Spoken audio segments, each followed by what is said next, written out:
Riverside complex has been open to tenants. However, those who had vehicles at the complex parking lot will now be required to provide identification details to access their vehicles. They will have to provide an original logbook, ID cards or passports with accompanying copies of each for mandatory vetting before being handed their respective vehicles. Now in the afternoon, flowers were laid at the area of the attack in remembrance of the 21 people who lost their lives in last week's terrorist attack. We are now joined by our reporter Elfas Lagat, who is at Riverside Drive. And Lagat, good afternoon. What's the security situation like for those who've been allowed to access their offices and also those who've been allowed to pick their vehicles?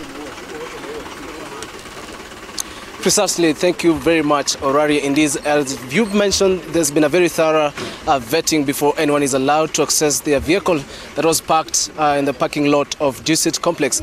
And of course, right now, about 40 minutes ago, the issue of laying flowers, wreaths just behind me, was carrying place just as a reminder of the Kenyan spirit of resilience, and even in remembrance of the 21 people who died in that horror attack that happened on Tuesday, just here at Riverside complex. Of course, now colleagues, family, friends, and even Kenyans of goodwill were just here to remember them and keep them in their hearts for their lives that were cut short during that horror attack that happened on the 15th of January, just last week. And of course, as I mentioned to you, there was the issue of verifying owners of vehicles that were getting in and also ensuring that they have proper documentation, that is a proper logbook, an original one. You are also subject to produce an identity card or a passport before you are issued a vehicle. And of course, there was a DCI officer to ensure that just before you get your car, it is subject to verification,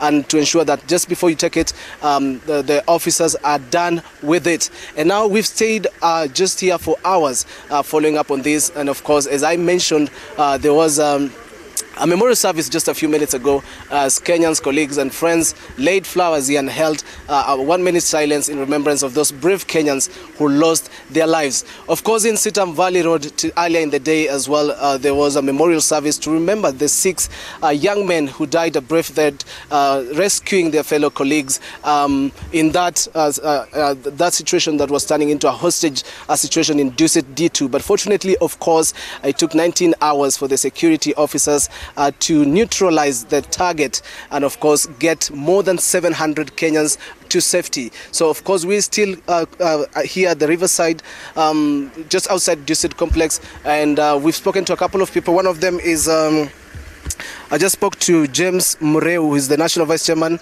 of Kenya National Chamber of Commerce and Industry, just pointing out that the Kenyan spirit of resilience and remains unbowed, and that in the face of atrocities, Kenya will always come out as a winner. Back to you, studio.